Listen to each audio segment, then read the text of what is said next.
thought you were spreading the word quite nicely. Well, I did, but I normally do it even better. Well, Jessica, I think you did absolutely wonderful. We are now officially live on air. Awesome. Good evening, good morning, good afternoon, everyone. This is Nicholas Vince, and I'm going to be chattering with Jessica Cameron. Hi, Jessica. Hello. Hi. How are you doing today? I'm doing very good, thank you very much. What's your weather like over there? Oh my gosh, it's beautiful, bright and sunny, t-shirt and shorts weather. Time to go swimming. But I Oh, mean, it's LA, so LA is always like that. it's so boring. I remember all the English people I know who've moved there saying, give me rain. I just want something other than blue skies because it's just getting boring now.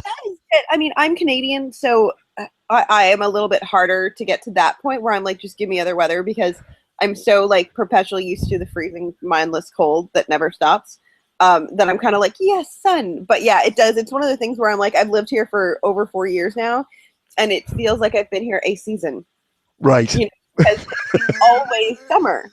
Yeah. It's never not summer. We get summer where you have to wear a light spring jacket at night, and then we have summer where it's too hot to wear a jacket ever. But it's just various shades of summer. And it gets to the point where you're like, it almost feels like you're in this like weird time warp or something where just everything's standing still. It's very strange. Did your friends ever talk to you about like the pretty people? The pretty people? Yes. LA is like where everybody who's pretty comes. So everybody is exceptionally good looking and it really fucks with your mind.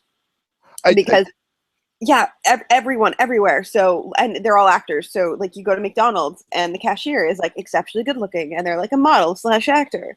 And they're going to give you their headshot resume. And then like the waiter at the bar, also a model / actor. And then like the guy valeting your car is beautiful and he's a model / actor. They're everywhere. Yeah, no, that sounds like Chelsea in London. It's very much like that around there as well. It's just everybody. Less actors. They're just beautiful. They're just rich. I think they can pay to be beautiful. They're unemployed actors working at fucking minimum wage jobs. They're not rich. Well, just before we go, sorry, typical Englishman, I always have to ask what the weather is like where people are. It's kind of reflex. I just wanted to say a few things. Just let everybody know that coming up, we've got next week a gentleman called Mark Logan, and following him is Sean Evans. I love Sean Evans. And Mark Logan as well, but Sean is like my boy. He's just Screen Fest. Yes, yeah, he is just the best, Sean. He's a really, really nice guy. I met him recently. We'll have to harass him on the Google Hangout. Yeah, I think we can do that. Yeah, let's do that. That should be fun. I just wanted to say a quick thank you as well for somebody sent me some rather beautiful pictures for those of you who can see. A gentleman called Paul Bonner sent me some photographs based on Kinski and Chatterer, which I thought were very, very cool. He says nearly dropping them. So thank you to Paul for that. Your package is in the post, by the way. And I just want to remind people, I also need to pass on some messages from other people. And these are for Jessica. A gentleman called Steve Zarebski, who's one of my usual viewers, was hoping to be here this evening. Couldn't make it. He's a fellow Canadian. He sends his best wishes. You also get best wishes from the Soskers. Oh, I love them.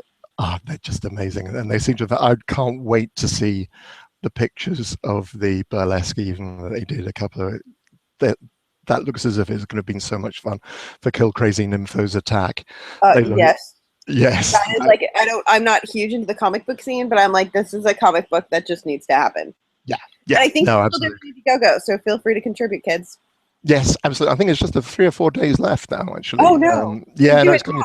I mean, I know they've hit their initial target. It's definitely happening. In fact, they've upgraded it to a hardback. But yeah, they've got more things planned. The more money they raise, then they're going to start adding in extra pages and so on. So I think, yeah, it should be very, very exciting. I'm going to see them in a couple weeks at Seattle Crypticon. So if you are in America, you should just come to Seattle. Yeah, absolutely. And then you can watch me. Last year we were there and we had a lot of fun. Highlight being I broke into the hot tub area repeatedly.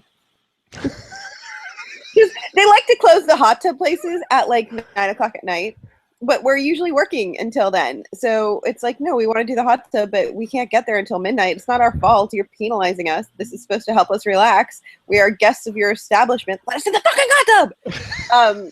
So I just scaled the wall. Yeah, and it was like, fuck you. And the second day that we did it, there was like a guy tidying up towels, and you could tell that he was like, I know these people just broke in here, but I don't want to deal with it because I make nothing, so I don't really care. I'm just going to not look at them. So he literally was just like actively trying to not look at us, to be like, if I don't look at them, they can't say I knew they were there. Yeah, I know. Yeah, because you finish 9 o'clock at night if you're lucky. If there isn't a party or something to go on to when you're doing these things. Exactly. Yeah, And sometimes you call the hot tub. God damn it. Yeah, a lady called Eileen Dietz, who was on the show last week, and I think you met recently. It's something or other. Oh, She sends I know. as well. I'm a big fan of Eileen Dietz. She's fantastic. Yeah, she's an amazing. We should be filming together. I think sometime in June. We still haven't had our start date yet. We're working on a thing called The Haunted together, so I'm really looking forward to seeing her again. Ooh, what is that? It's a gothic romance horror thing. It's directed and written by a guy called Sean Anthony. I had some of the guys on last month. It looks like a really exciting project. So I'm really interested to see how this all turns up, and it's gonna be filmed over in Wales. I want to come to Wales. Tell them to add in a blonde. I shall pass that message on to Sean. I'm not joking. Be like, every horror movie needs a blonde. Come on. Yeah, no, absolutely. Yeah, no, absolutely. It's written. It's written in the rules. Andy Stewart sends his love and best wishes as well. Oh, that man is so talented, isn't he? Isn't he? He's just great. He really is just an amazing guy. He's one of those filmmakers where I'm like, will you just stop making shorts and give me 90 minutes of your work? Yeah. Please. Yeah. Yeah, no, right? Absolutely. Because it's basically like a tease, like a cock tease. Let's be honest. You're like, here's a brilliant short film, and you're like, awesome, but I want like more. Yeah. Yeah, no, absolutely. I don't want to necessarily watch it 12 times in rapid succession because that might be weird. Not really, but. Well, I got to watch his first 3 one after another when we first hooked up, and I'm really looking forward to Redacted as well, which sounds very interesting because it's going to be very different from his normal body horror stuff. So I'm very much looking forward to seeing I can't wait. I cannot wait. Like I said, if he makes a feature, I'm going to be the first one being like, again, you should put a blonde in. Yeah, absolutely. Yes. I will just appear in London. Yeah, I'm hoping he's going to have a baldy bloke. He's talking about us working together, so I'm really kind of cross fingers. I really want to work with him because he's just extraordinary. The other thing, of course, I'm going to say to everybody is don't forget to subscribe to this channel where you can actually get to see these people who we've just been mentioning and the new people who are coming on board. So subscribe on Google Hangout. Subscribe on YouTube, because this is going to be live on this is going to be on YouTube as well. So there are going to be a few people who are watching on YouTube at the moment. Awesome, love it. Yeah, absolutely. I'm always behind on like the YouTube, so yes, do the YouTube. Yeah, do the YouTube. Right, I'm social media. I love social media, but sometimes I forget that YouTube was like here first. Yeah, because you've got some really. I looked at your YouTube channel. You've got some really interesting audition pieces up. Yeah, from like 7 years. Like I started uploading them, and I actually still have like 60 of them uploaded that I just like don't do anything with now, but I should. Because now like they're all. I was waiting for a couple of years because the movies are supposed to be released before you can share the audition more often than not. So I was waiting for a couple of years for most of them, and then I just kind of forgot. It was absolutely fascinating, though. Guys, go and find Jessica's YouTube channel because it's really interesting to watch, because this is done fairly frequently now. In fact, I've done it myself. I've done Skype auditions, and I've had to record a couple. And this is the way of the world these days, that people just ask you to record your audition rather than calling you in. Do you do that a lot still? I still do. I probably do it a little bit less now, because for like indies, I often get cast without an audition, which is kind of nice. Like they just call and be like, "Here's the offer," and then I either take it or I don't. So that's sort of decreased. But then I get called in a lot for like random stuff. So I've actually got a pretty big audition. I don't want to say for which show, but it's a reoccurring on a major network show that I'm going to tape. So I'm actually going to do that later on this afternoon. Oh, that sounds exciting. Oh, keep us posted on that one. That's really interesting. Yeah, I really love it now. The fact that the fact that technology has enabled us, because it means now like that location is no longer a boundary, and also because I travel so much, it's a necessary evil. you know, because the reality of the matter is I'm never in like any one place for like more than a week or two, really, realistically. Mm-hmm. Yeah, no, I just find it extraordinary what the technology allows people to do. But Oh we're yeah. talking about what inspired you to start as an actress. How did you get started in this crazy business? It wasn't even so much an inspiration. I went to school for fashion design in Canada, and it was what I loved growing up. I loved fashion and clothing, and I wanted to be a designer. And then I got a job immediately after I graduated from Ryerson University, and it was at a major retailer that I will not mention. And it would be a mind-numbing, soul-sucking, horrible job experience. Probably the worst I've ever had, where it was just not what I was led to believe, and where it was probably the least creative thing you can ever do. Just so if you're wondering, there is no like creative fashion job unless you have the money to do your own label and you're like at the top tier. If you're not the top tier, you're just a design monkey. That's Right. just how it goes. So Yep. people are like, make me 4 shirts that are V-necks, make 1 long sleeve, make 3 that are crew necks, that are jersey, that are blue. And you're like, okay, let me draw it for you because I'm a drawing monkey. So I would do that, and I would be pretty good at it, even though I hated it. But then while I was realizing, oh my God, what have I got myself into? And as a Canadian, get to work, you sign all these legal stuff that says basically you're stuck there for years because it's not a cheap or easy process for a company to import you. So now you have to like, you know, be worth your visa. And then if you stop working at the job, you lose your visa and then you get deported. So it's like a process. So while I was working there, the first 3 months, they came back with my reviews, and they had a problem with how I spoke. They felt that I spoke too fast, and they couldn't understand me. So they said I had to fix this issue. So my immediate boss, who thought it was a joke, she was like, just talk slowly around the stupid people and try to find some classes. So I couldn't find a speech class. And like these people that higher up were like intent on like, well, she has to take classes. So my boss was like, just take an acting class and then, you know, really just be slow around the stupid people and they'll think it's helping. So I took an acting class and I really loved it. And it was great because it was giving me like, it helped me find the reason why I was working so hard. So I found I could get through my horrible, mundane, shitty day job for like 80 hours a week some weeks that would like never end if I could just act and be creative on the weekends and evenings.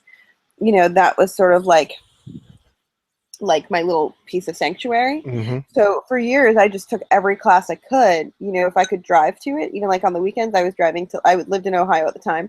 I would drive to Pittsburgh and Michigan, Chicago, just to sort of take any classes that I could, as well as like the weekly classes with the teachers in town, and really just try to sort of hone the craft until, because I knew that I needed to have my ducks in a row before I left the company. You know, I had to have another alternative for a visa. I had to have a good reel. I had to have a good resume. I needed to have work. I needed to be out there. And I decided pretty early on that, okay, this is my next step. I want to be a full-time actor. But then how do you do that? So I was like, okay, I'm going to break all this down. I'm going to do all this stuff. And then that's what I'm going to do. And then that's exactly what I did. Okay, so I mean, no, sorry, I'm not going to ask you how long ago that would be because that's like asking a lady her age. But that's fine. That would have been. That was. I actually left my day job February 2nd, 2010. Right. What did that feel like?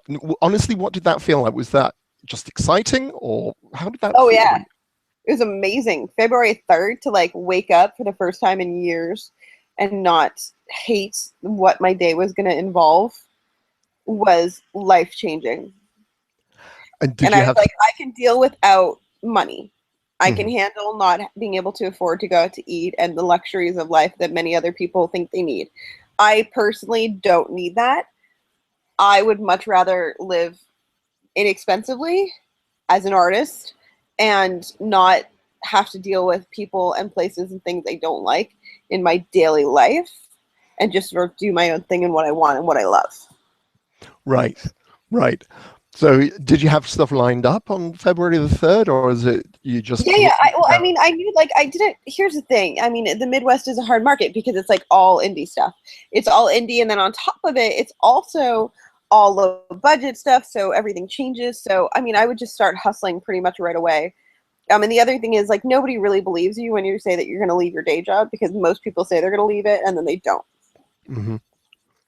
You know, so keep in mind, I did, like, I had people that wanted to work with me, and I had done a lot of work, and I just sort of kept hustling and being like, okay, you know, I need work. I need to pay my bills. How do I do that? Here's what I need from you. Interesting. Yeah. So it is just I think something funny enough that I think Eileen Dietz referred to last week. It's the job of being an actor is Yes. just to go and get work, basically. This is part of the thing. And so this is 2010. You've done, I think it's now up to about 60 different. There's 60 on IMDb. There's more that, like, will probably never hit IMDb, and there's more that will never get finished. Because, like, that's the other thing that's kind of sad and a little bit depressing if you're, like, a creative, is that there's independent films that you start that just never get finished. And it's not usually just, like, one person's problem, so it's not like you're blaming, like, this person didn't do it. It's just a lot of them don't. You know, finishing a movie is like going to war and fighting for like 2 years to get it done and out there. And there's just a lot of people that somewhere in the process say, I can't fight anymore, you know? Yeah, yeah. So there's probably somewhere around 30 or 40 shorts and features that'll never see the light of day. Wow. And that's in 5 years. Yeah. More or less.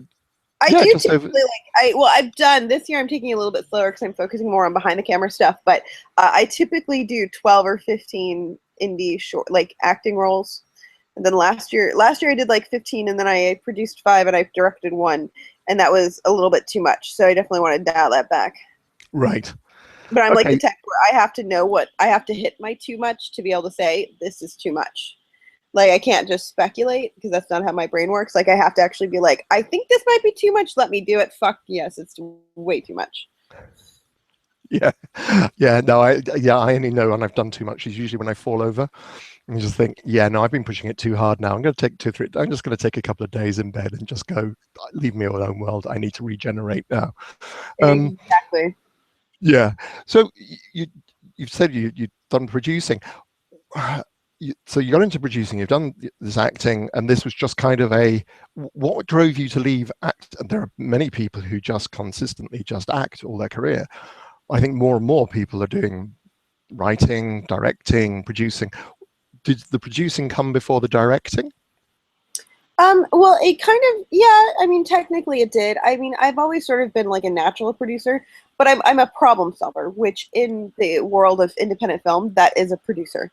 Right. So I've always been like the one at set where like the makeup girl cancels and they're like, Jessica, do you know makeup girl in wherever the hell we're filming, which is usually the middle of nowhere? I'm like, yeah, I do. Hold on. Let me make some calls.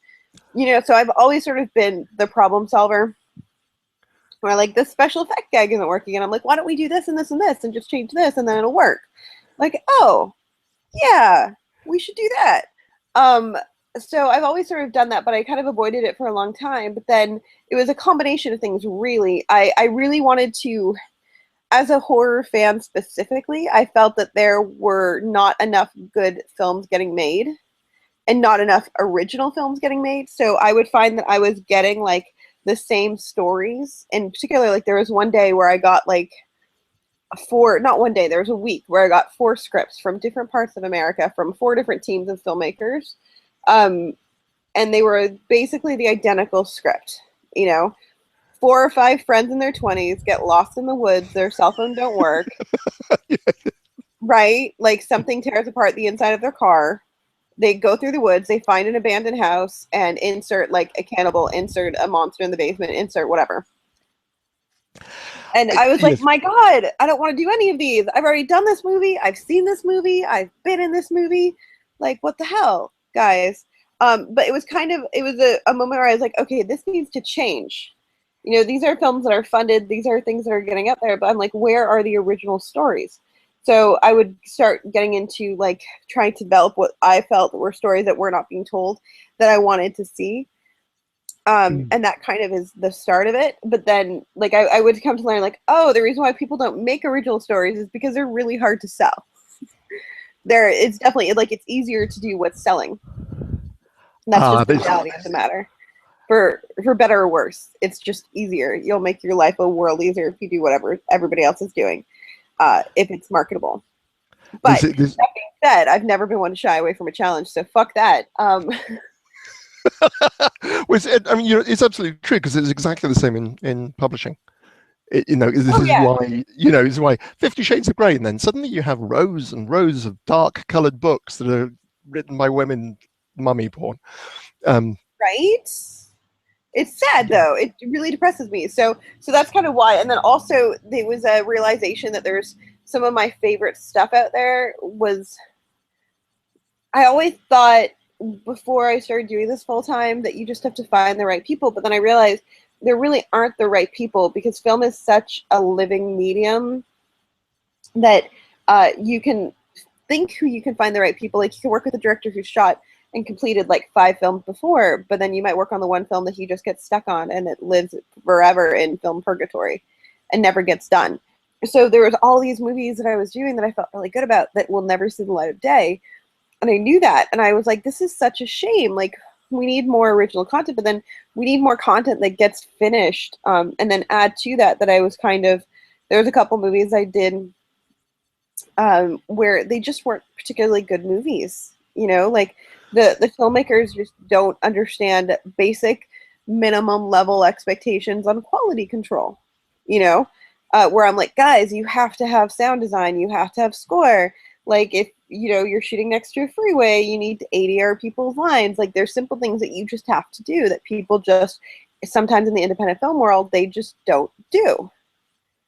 So because of that kind of all sort of entered into me being like, fuck this, I could do this better. And at least like make sure that not just me, but the people who I adore and the actors that I respect are getting good quality original work out there. And then as a horror fan, like, sort of feed that niche of like, here's where my mind is at, regardless of whether or not it's being done to death, this is what I want to see. Right. So. And okay, so this is kind of why you got into producing and so on. So how many films have you now produced? I'm on 6. You're on 6. And what has been the toughest part of that production thing? You said you found the original idea, you've got the people you wanted, you've explained your vision. What out of that whole, and then distributed, out of that whole process, what is the toughest part in producing a movie? To me, and keep in mind, producing is open to every different situation, because a producer is defined not really clearly by anyone ever. It's sort of like people who just help to make a movie. So every different producer's job is going to vary depending on the set. But for me, it's always selling. Getting the film distributed and out there on the platforms, and trying to not get completely and utterly ripped off, and trying to not work with like the shadiest people who will beg you for your movie, even though they have like nefarious intentions, and like trying to get like up to speed. Because keep in mind, as an actor predominantly, I've not worked with distribution companies directly up until Truth or Dare. So trying to make sure that I'm choosing the right people to align myself with to give my movie to, because keep in mind, if you make a mistake, it's not like as an actor, you make a mistake, you say your line wrong, you're going to do another take. As a filmmaker and as a producer, if I sign with the wrong distribution company, my movie could be locked up for as much as 10 years. Yeah. So it's like a mistake you're going to have to live with for a very long time. Right. Yeah, that makes perfect sense. So it is. And what have you done to be able to mitigate that danger? Is it just doing research? Is it just talking to people? I do a lot of research and I do a lot of talking. I try to check 12 references for every single distributor that we talk to, and then I keep all detailed notes in my master file about who says what. Here's the other thing that's really tricky, is that people lie. People lie. People like to lay blame. So that's the other thing. So even when you talk to filmmakers, it's not like every filmmaker lie, but a lot of them don't want to be honest and truthful with you. You will very rarely find a filmmaker who says, that distributor didn't get me any money, but my movie was really bad. Right. Or, the audio made it arguably unwatchable and no VOD channels would take it. So, I mean, you kind of have to talk to the filmmakers, talk to the distribution companies, watch the movies, and kind of figure out, like, where the truth lies. So it's like a lot of just like a learning curve, Now, don't get me wrong. If a distributor took on a movie that was genuinely just bad, unwatchable, and unsellable due to quality control issues, I would argue that the distributor should not be picking up those films. Yeah, Right. But I absolutely. also Yeah, understand like a lot of these situations, the filmmaker will have like a contact or something and they'll do it as a favor. And then in the filmmaker's mind, they're not doing it as a favor. They're doing it as like a legit thing. In the distribution companies, they're doing it as a favor. So it's kind of like one of the things. And then also like there's sometimes the filmmakers I find where they have unrealistic expectations of, you know, paranormal activity money, basically. Like where they think, oh my God, I'm going to make this low budget movie. It's going to make millions of dollars. And then when it doesn't, they hold against the distribution company. And I would say that's never the distribution company's fault because an independent film is just statistically never going to make millions of dollars. You know, Paranormal Activity was essentially winning the lottery. And again, you might win the lottery. That is physically possible. But to plan on it or to hold somebody else accountable to that is just wrong, in my opinion. yeah, yeah, that makes perfect sense. Right, I'm going to take a slight break now because I just want, there's a couple of things that have been posted I want to share with you. The first of which is from a lady called Kitty Montes. I just want to say hello to my friend. She is absolutely amazing and I love her dearly.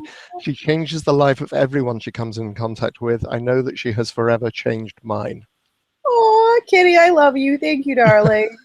She is like, she is probably the nicest person to ever exist. Really? I've Yeah, not she's met her, like but I look. genuine, pure soul, which is so rare to find. And she lives in California. I'm like, why did they let you in? Normally, California doesn't let people that are like as pure, as nice as you into the state. There's usually like rules against that. Yeah, yeah, no, I understand that one. And this one is actually from Facebook. It kind of touches on something we've been discussing already. It says it's from me. It's not. It's from a guy called Joe Vasquez. I have a question, please. Truth or Dare is a film with incredible reviews. Is there a final distribution date for its release? And will Kill the PA movies be released as a set for us?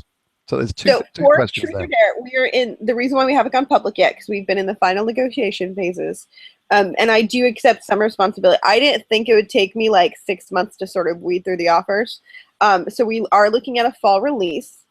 We are just dealing with like the final like lawyers going back and forth, which means until we do that, we're not allowed to say it. But no matter what, at the very least, I'll send it out to like our contributors on Indiegogo by the end of the year, no matter what, because I just need to do that. But we are going to get it out there by the fall for sure. We just have to wait for the final documentation for us to like actually go out and then say it verbally. I'm a big, huge contract fan, only because I've been hurt so many times in the past by not having proper contracts. You know, my father was Scottish and Irish and a businessman. So in my childhood, I saw him make deals with a handshake and looking people in the eyes. And I still am kind of bummed out that we don't live in that world because that's very much how I am. Like if I tell you I'm going to do something, I'm going to do it. If for no other reason than whatever the hell I said I would do could never be any less important than my word. But the reality of the matter is we don't live in that day and age, so we do have to rely on contracts. So we are, after months of going back and forth with contracts, we are in the final stages. One of the biggest things that we have been really fighting for, just so that all the fans are aware, because we so appreciate your support, is it's been very, very important to me to make sure that distributors don't cut my North American release. So that's been really hard because everybody wants to alter it to like remove some of the more graphic parts of it and like trim it down. So we've been working really hard to fight and then also to get it in legitimate, like in the contract that says for the North American anyways, they're not allowed to. We will have to for some of the other markets only because like UK, for instance, they really have a problem with the one scene. So the other thing, just so that everybody's aware, we're trying to make sure too that for the markets we've been focusing on, in full disclosure, is USA, Canada, Germany, UK, Ireland, Australia, and I think Mexico. Those are our main ones. So for the main ones, what we're trying to do is make sure that we have a very honest and open dialogue with the distributors so that if they insist outside of America and Canada, if the other ones insist on cutting it, and UK is really specific because they do so much business through your grocery stores there, which is something we don't do in Canada, in America either. You know, we don't sell DVDs so much at grocery stores, we sell them everywhere else. So Right. because of the grocery store standards, they need different cover art. So we're pushing for final approval on cover art because I don't want to have a bad cover art for my movie. And then on top of that, I'm requesting and working really hard to maintain, which is just all of this is like a week or more. Just each little discussion takes forever, which I didn't realize. Because to me, I'm just like, let's just get on the phone, hash it out. Not how these people work. It's like emails back and forth. And then you're like, I want this in writing. But we're fighting to make sure that all of those territories, if they want to cut the movie, that they can't actually just cut it, which is really crucial because distributors will often do that, where they just bring somebody in and they literally will just remove a piece and then like patch it together, and you'll see it like as a fan where you're like, that was half-assed. So I'm like, no, like tell me which you don't like, and if we talk about it, we approve it, I'll have an actual editor like pull footage. Like, and there's one scene that they want to take out for Truth or Dare in UK. I'm gonna not have the time affected, and we're still gonna do it. But rather than being a close up on the effect, we're gonna pull footage of the actor's face in that scene because we got his face. So everything is still gonna happen to keep the timeline, but my editor is gonna take a couple days and re-edit it. So basically, you're saying when you shot it, you knew this is your vision. This is what you wanted. And this is clearly what, this is how you saw it in your mind. But at the same time, you also covered yourself in your shooting of it to make sure that you had reaction shots so that, and was that deliberate when you're in your planning, or was that just very deliberate, and it was completely planned. But then what wasn't planned was how much I would have to babysit the distributors to make sure that it's in writing, that I have the approval to do that. Because they, in some cases, like they would rather just have one of their guys do it in 2 hours and be like, fuck it, who the fuck cares? It's fine. I'm like, no. Give me like 48 hours. I will have it done properly, and I will have it done seamlessly, and then it doesn't affect the movie. Because to just cut it out as though it didn't happen won't make logical sense. Like the way to do it is to properly pull the footage and just not show the offensive part to you, but still have that thing happen. And I'm curious. Just curious from personal experience from about 25 years ago. Hellraiser, I think they cut 15 minutes in Canada from Hellraiser. I've never seen the Canadian cut. And is Canada still a tough country for this kind of thing? You know what? Honestly, the UK has been the hardest so far. Really? And this dealing with the BBFC. Like, we were nearly not allowed to screen in at Fright Fest. Really? And what certificate are you getting in the USA then? Is this is an R-rated movie, I guess? Oh, I am not going to go after ratings. Right. You only have to get rated in America if you are going out for TV networks, and Truth or Dare is not a TV kind of film. It's just too hardcore. They'd get too many letters. Don't get me wrong. If I ever had an offer on the table, I would totally fucking do it. But I think it's highly unlikely and virtually impossible to get it on TV without the right context, and I don't think it's the right fit for the film. Right. So I don't have to get rated. If I have it rated and it's rated R, then it's going to affect the VOD success. So it's better to have it unrated. Interesting. I was wondering because occasionally one sees, I think Deadpool is the most recent one where there's been the tongue-in-cheek argument as to whether or not it was going to be PG or R-rated, and I was wondering how much is affected. Okay. Well, I keep in mind independents are a little bit different because the benefit to Deadpool or whatever they decide to do, and I hope to God that it's as R as it should be, and as R as the comic books are. The reality of the matter is when you're going to throw millions upon tens of millions of dollars in marketing and advertising, realistically, if you're making an R movie, you just have to change your advertising and marketing to make that a benefit rather than a negative. The reality with an independent film is that we're not spending millions of dollars in advertising, so we don't have the money to negate the negative perceptions that having that rating would cause. Right. Yeah. Okay. But cool. I mean, I feel like most of us know now too, like if you have an independent film that's unrated, it's because you don't want to get it rated.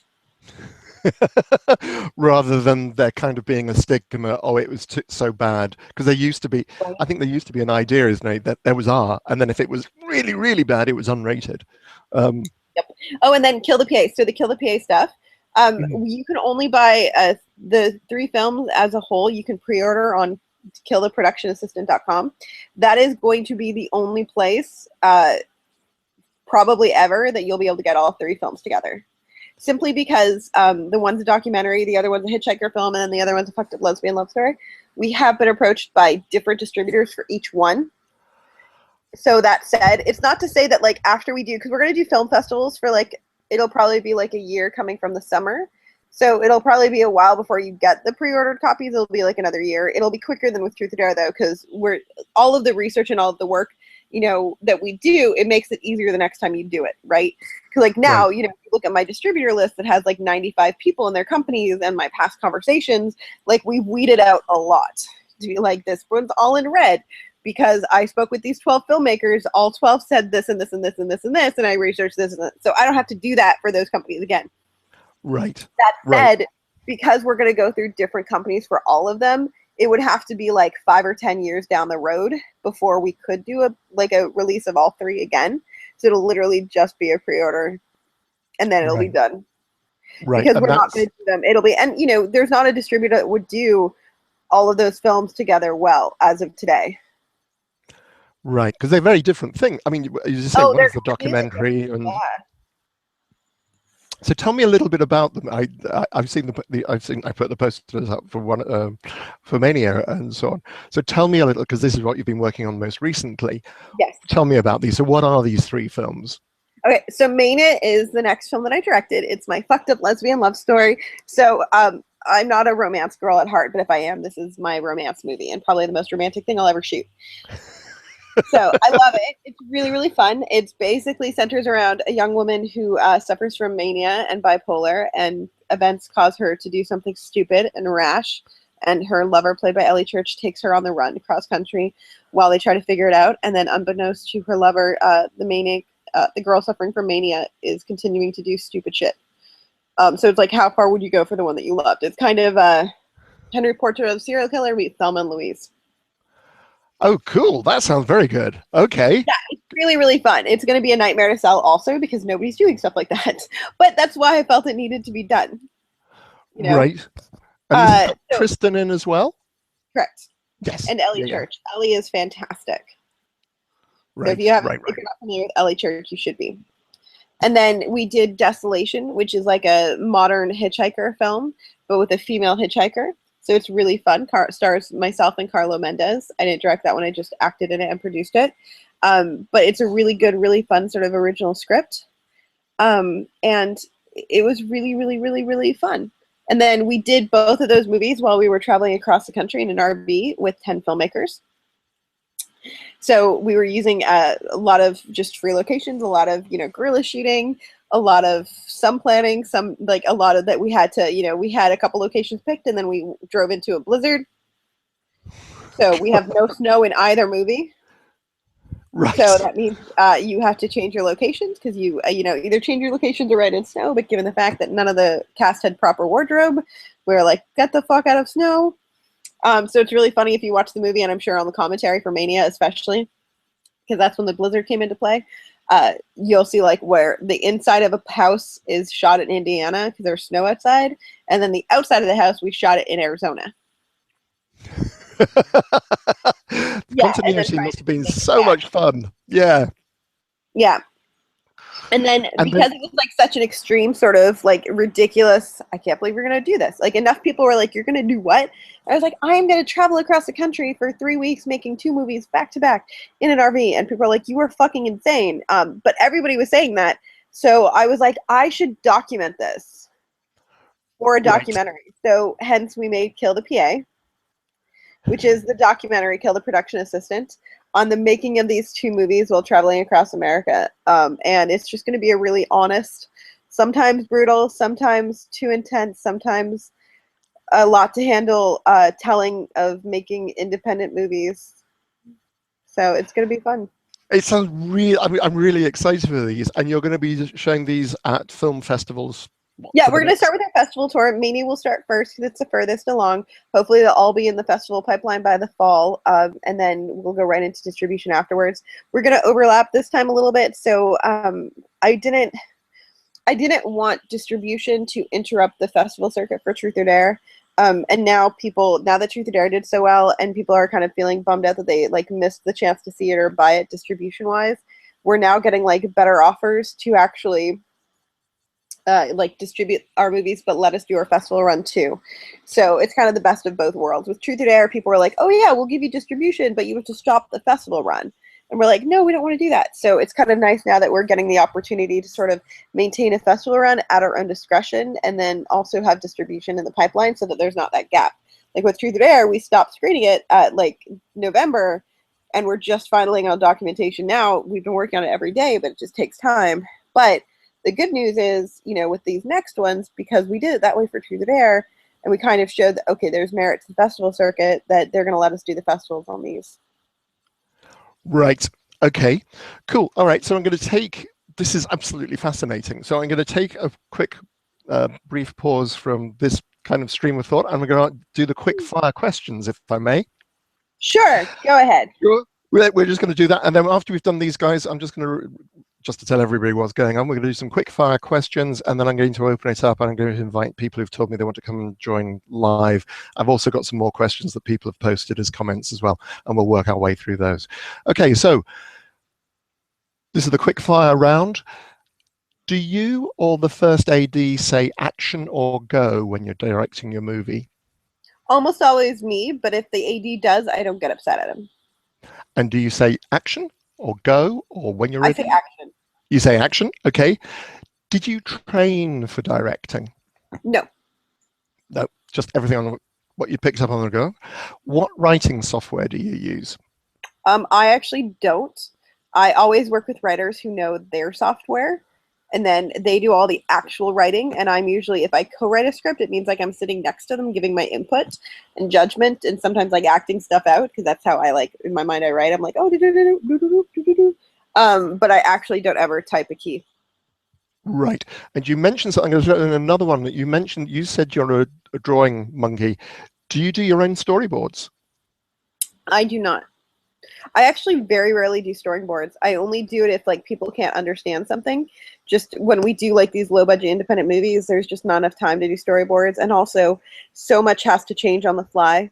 You know, storyboards are great when you have the money to buy everything you want, and when you can plan for that. But the reality of the matter is, independent film, a lot of the time you have to be a little bit more fluid.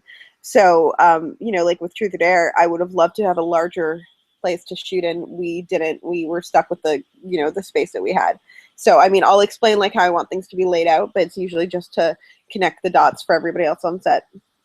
And what film editing software have you worked with? I worked with Final Cut and Premiere. I've worked with Final Cut 7 as well as Final Cut 10, and Final Cut 10 is the devil. And then also Premiere. I don't mind any of them. Again, I don't usually do it myself. I'm just overseeing my editor. Final Cut 10 is a very flawed system, though, which is why I don't like it. And I encourage everybody to not use it for feature films because it's just got so many glitches. Right, right. Yes, this is, yeah, I've seen this echoed all over the internet recently. It's just not good, Apple. Really, what were you doing? Book on filmmaking you'd recommend? I think Rebel Without a Crew is like the definitive book on how to make an indie. Yeah. And your favorite film and filmmaker? My favorite film and filmmaker? Mm-hmm.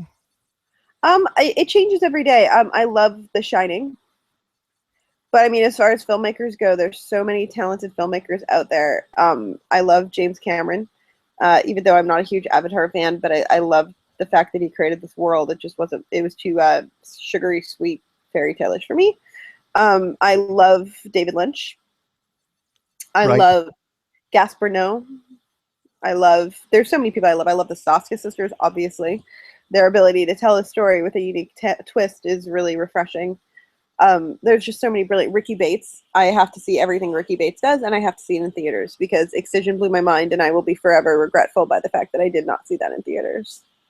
Right, right. I shall check that one. That's not one I've come across. I shall check that one out.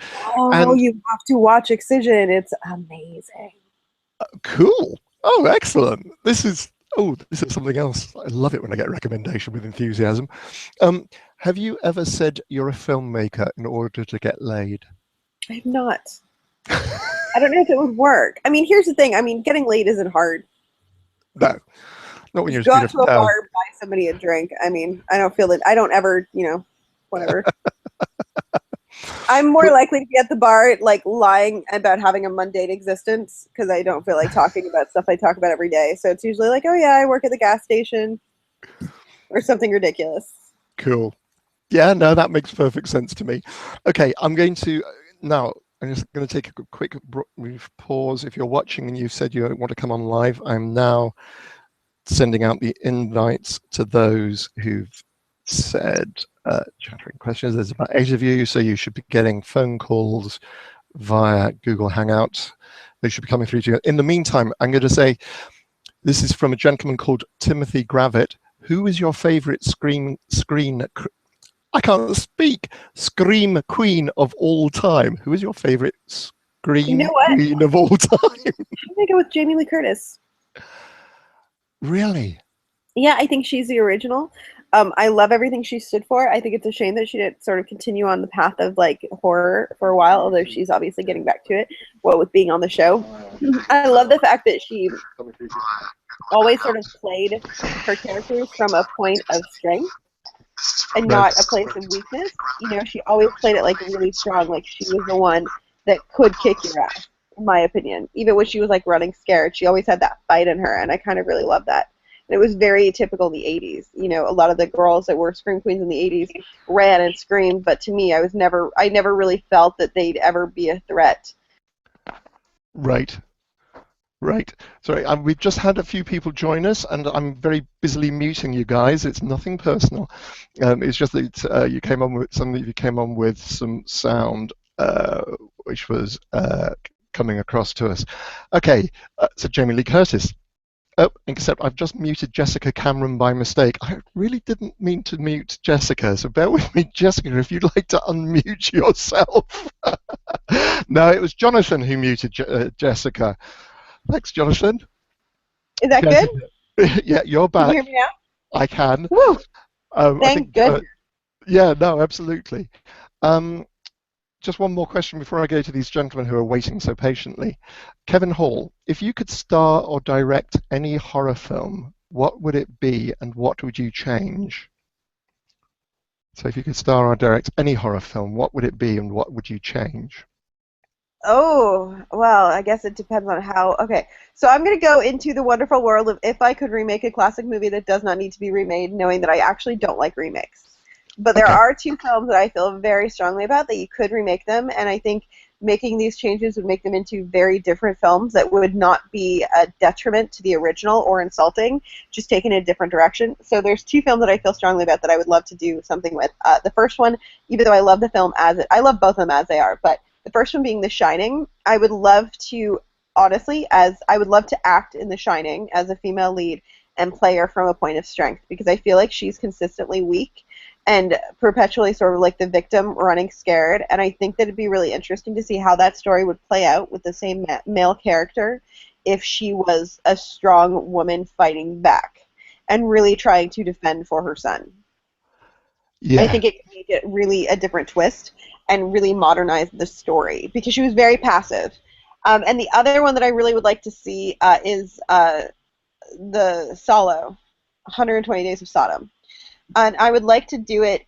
I go back and forth as far as whether or not I think to do it from the captor's POV or from the victim's POV would be stronger.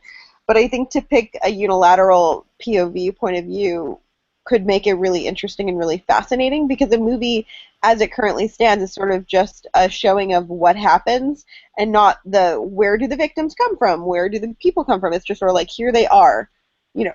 And you don't really get to know either side very well. You're just kind of along for the ride. So I think to sort of delve into both sides, hell, do each side as a different movie could be really interesting. Because like, I, for one, I want to know who those people are. Where did they come from?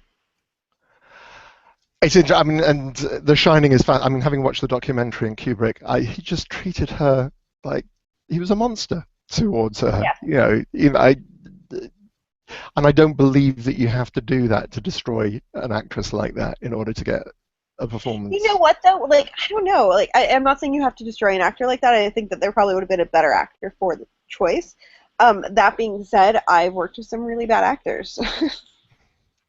Yeah. So, I mean, I don't know. I've seen some actors where I'm like, there's not a lot you could do to save them. Right, right. So you're just breaking up a little bit, Jessica. So you still there?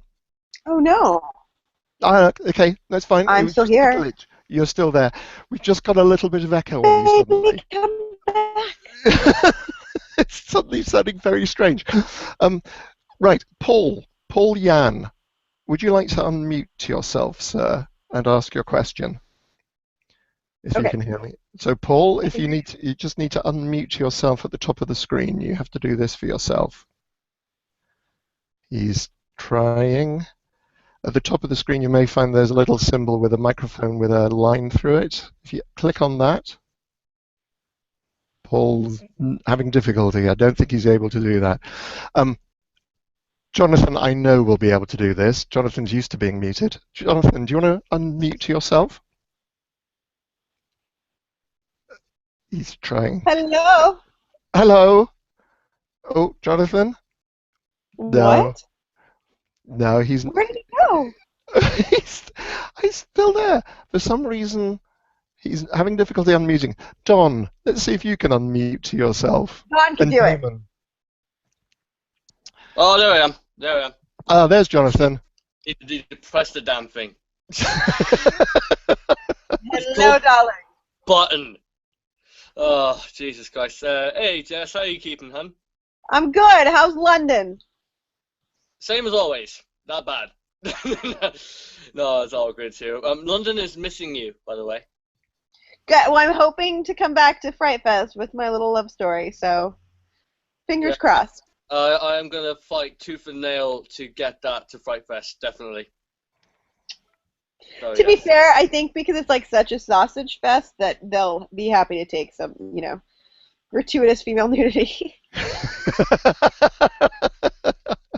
Well, as a matter of fact, in last year's Fright Fest, there was a magazine and it had a feature about the final girl frontier, about more female filmmakers coming into the horror limelight. So I think there'll be more women than females this year. I think there's going to be a invasion of female badasses, hopefully. Well, I mean, I don't know if that's going to be the case because the reason why they did that last year, because I was a part of that, the reason why they did it is because it's such an abnormality to have so many women filmmakers. So they're like, oh my God, we should write an article about this. So we'll see. Yeah, well, if But the reason why they did it is because it's not common. Well, it's about to be very common, especially if you and the Soskas show up this year. I don't know. I don't think the Soskas have a movie finished for Fright Fest this year, sweetheart. No, unfortunately, it's a doubtful now because they had Vendetta is now in June, so they don't have a movie. But then there's no excuse; they can still come over. I mean, yeah. Okay. I just want to show it, Paul. I'm now here and Paul and Damon is joining us as well. But Paul Yan. Hi, Paul. Hello. I love you, Damon. Who's that boy? Okay, Paul. Yes. You're there. Paul, did you have a question? Yeah, my question, Jessica, first of all, seen some stuff, fantastic work, and Nicholas, thank you for hosting these great events. They're really fantastic. My question is that, Jessica, you are now probably going to be one of the forefront, trailblazers on producing, directing, making your own films and stuff like that. And do you feel that because of ladies such as yourself, the Soska twins, and everyone else here, do you find things a little more difficult? But at the flip side, you also find that now since you get to be one of the trailblazers, you get to have more freedom doing things. Yeah. So okay. So you hit the nail on the head. It's a double-sided sword. Here's the thing: the honest truth, what people sometimes don't want to tell you, is that making a movie is a constant fight, all day long for years. You fight to get the film that you want. You fight to get the script approved. You fight to get the funding. You fight to get the distribution deal. You fight to get the festival. You fight to get the screening. You fight to get the actors. You fight to get the performance. You fight to get the edit. You fight for It's a fucking fight. Like, it's a fist fight. So that being said, you do that and you try your hardest, and then you see what you have at the end of the day. But it's a fight whether you have a penis or not. Now, as a woman, it's harder when you walk into an important room with studio executives or distribution channels, it's harder to get those people who have been doing this for a very long time to take you seriously. That's just the reality of the matter, because it's still new to them. They're not used to it. You are atypical. And that being said, it will change eventually, I'm very confident, but we have to sort of fight for it to change. So it's getting, I hope 20 years from now we look back and this is the time to which we can say we really fought and succeeded in making the change that would affect the filmmakers of tomorrow, of both sexes, because I think too, it's just a fucked up way of being at this point. It's really one of those industries where we are just behind the times in the fact that women are not unilaterally treated as equals, and it's kind of really offensive to me. And furthermore, there's even there was a recent online debate about a shady manager that had released some questionable, some text messages came up of him just being a sexist pig, and some of his female clients who are actresses that used to work in the 70s, 80s, their standpoint were this is how the industry is, you shouldn't even try to care about it, just cash your checks.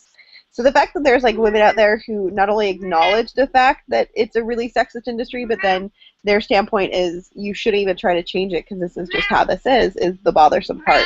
So we should try and all work together to make it so that we're considered equals, because at the end of the day we are, and we are in many other industries. We're just behind in the entertainment world.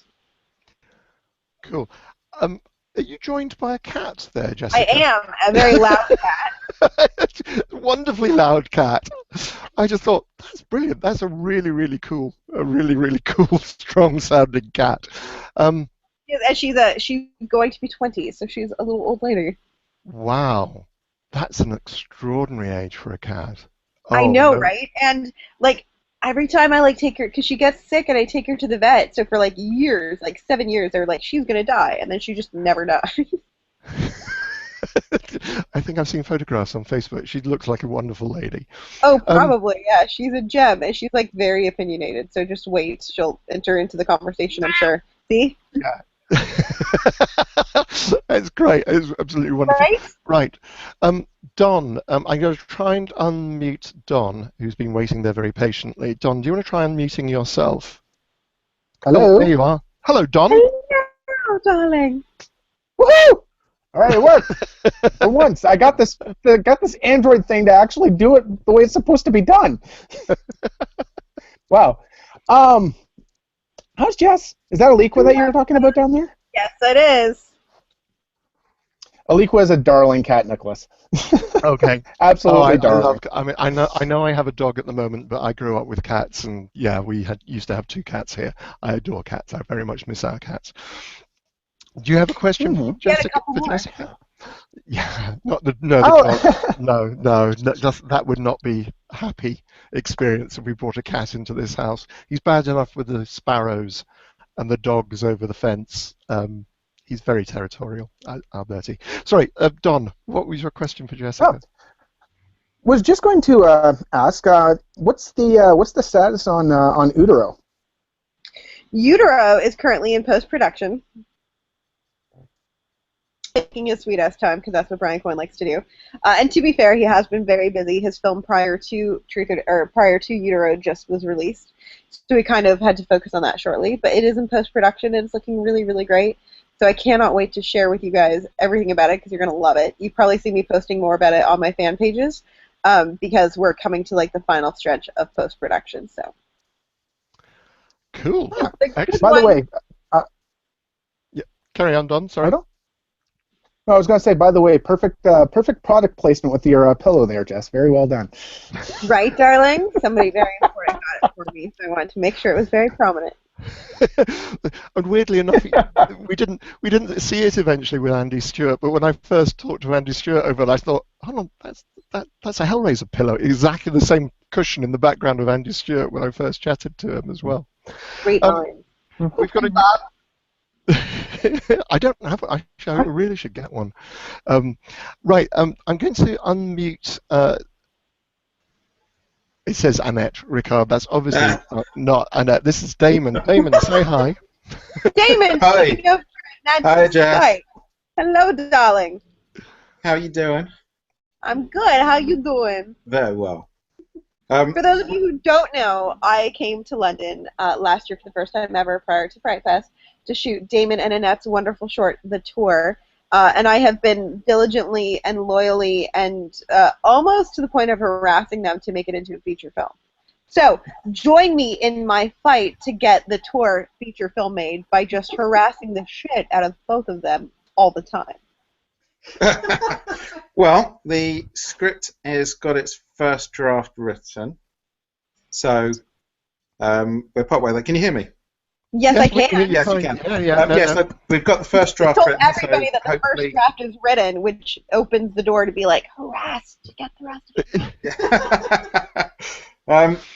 So I want to know, are you going to be coming back over for Fright Fest with Mania? If Fright Fest will take Mania, I am so there. So you're submitting? Oh yeah, fuck yeah, Excellent. I am. Because I loved Fright Fest, but they needed more naked chicks on their movies. This is, well, some people have said in previous years that they've had too many, so maybe they decided not to put them in last year. Lies. No such thing. No, but I also think it'd be really good to. I think it would be a really good fit. I think that the Fright Fest audience would really, really, really love Mania because it's like this really fun, fucked up lesbian love story. So I think it'd be really good for everyone. Cool, excellent. And also, there's a cat, Rooney, who desperately wants to see you again. Oh yes, Damon and Annette have like these darling cats, and it's good because sometimes when I travel, I go through cat withdrawal because I have 5 beautiful felines, obviously, who are very affectionate here. So when I travel, sometimes it can be very difficult for me to like be away from my feline contemporaries. So I'm very blessed that in London I have feline contemporaries to go and hang out with. And thank you very much indeed for your question, Damon. Sorry, I can't actually find it now, but there was a question from somebody asking if you're actually going to be getting any more cats. You know what? I've decided that 5 is my cat number. So I don't think I'll get more than 5 at any one given time, just because the most I can handle with my schedule, my work, and then also finances. You know, I'm a very big believer in being a good pet owner, which means I think whichever animal you have to have like the money and savings to make sure like if something happens, you can take them to the vet and get properly taken care of. You know, you have to just have that. In my opinion, you need to be prepared for that. And I lost a cat last year. It was very hard, Misty, and to try to save her, like she was nearly $3,000 in bills.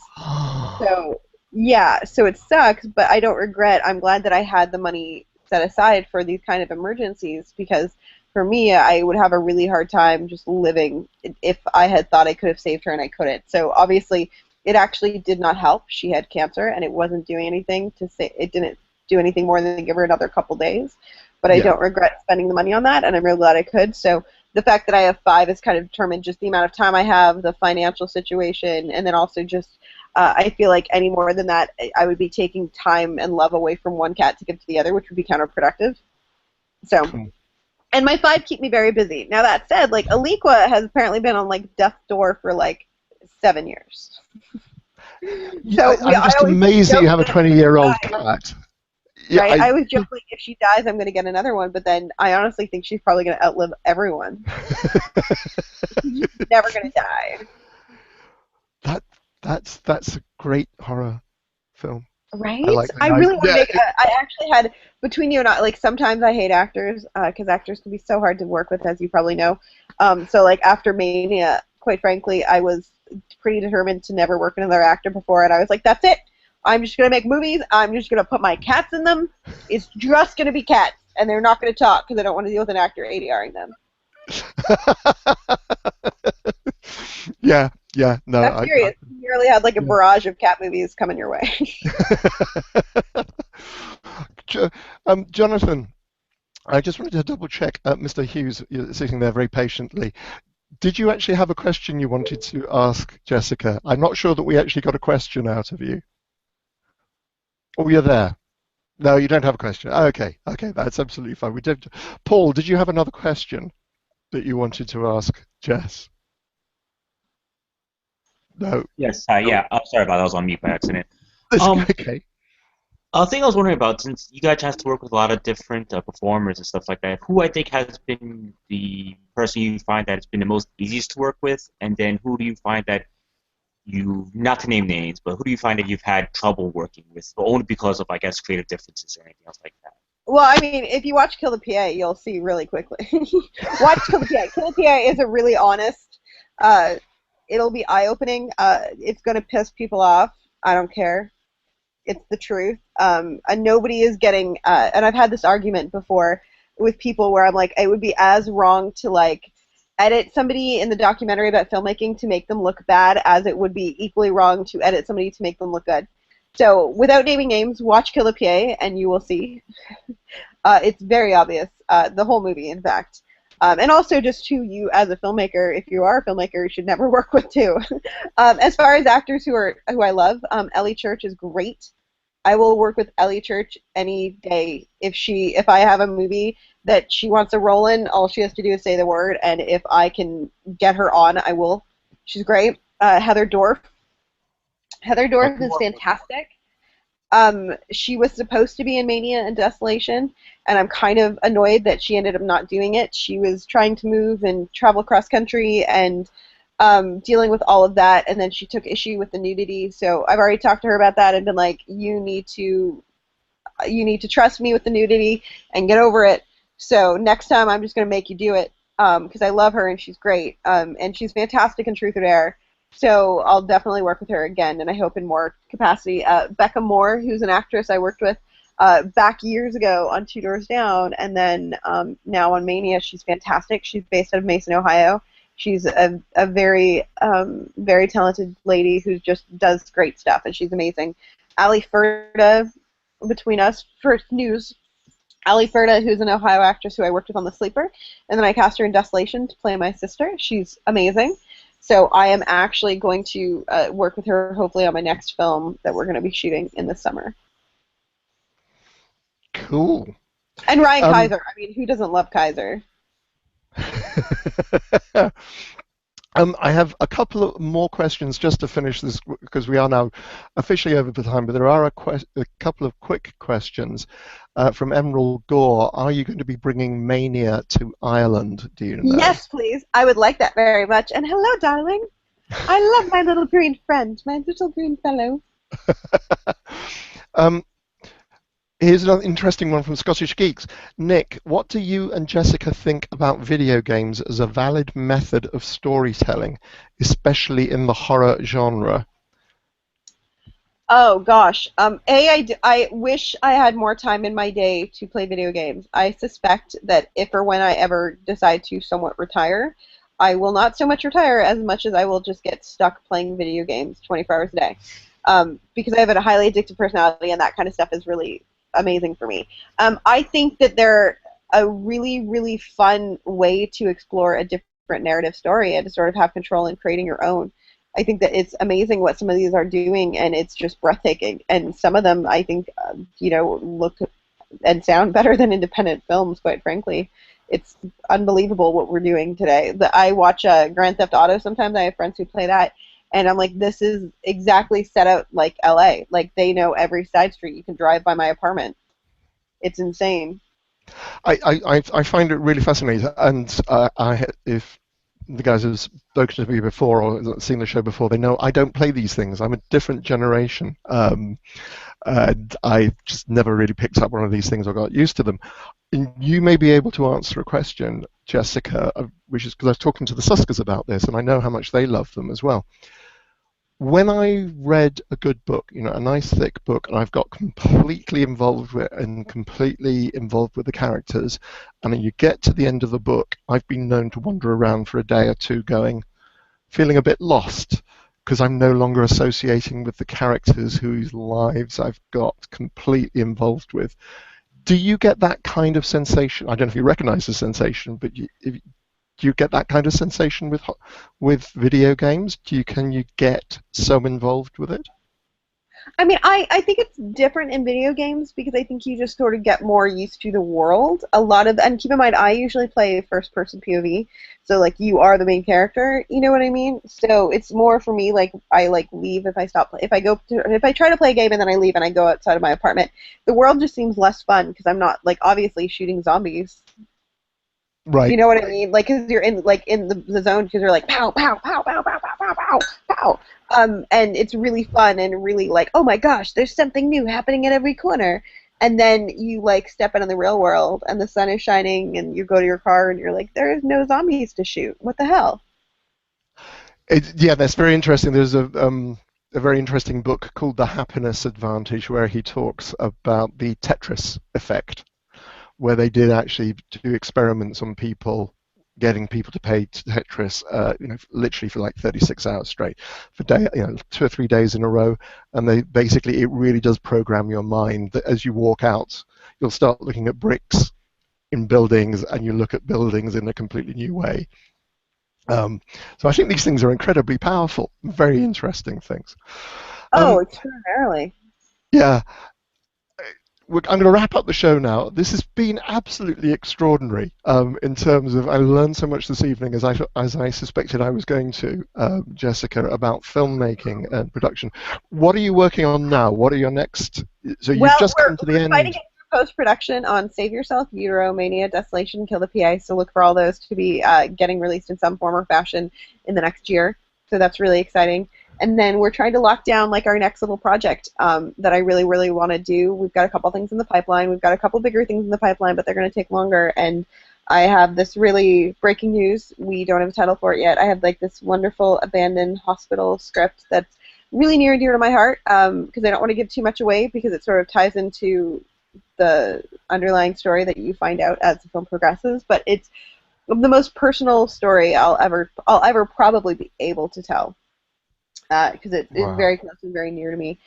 So I really want to fight to bring that one to life as my next directing piece because I think it's got a really good message and I think that it's something that we need and I think it's a story that's not being told that should be.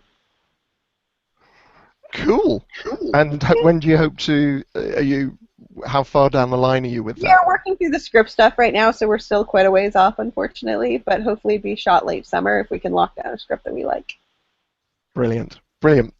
Okay, well, I just leave for me to. I didn't get to everybody's comment and question as usual. I do apologise for that, but for those of you who are able to join me.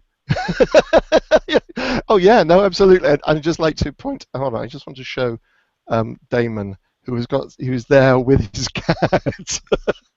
I don't know if Jessica can see him. Gentlemen, Damon and Don and Jonathan and Paul, thank you very much indeed for joining me. Jessica, this is thank you guys so much. I really appreciate it. Bug me on social media all the time. Yeah, absolutely. And for everybody else who's watching, thank you so very much indeed for supporting. Please do subscribe to the channel. Join me next week when I'm going to be talking to Mark Logan. He's got a very interesting story to tell, which picks up some of the themes that Jessica was touching upon, and then we'll be joined by Sean Evans the week afterwards. And then hopefully I should be able to make some announcements as well as to what's going to be going on after that. This has been Chattering with Nicholas Vince. I have been chattering with Jessica Cameron, who's just wonderful. And thank you very much indeed for joining us. Cheerio, guys. Bye, everybody. Bye.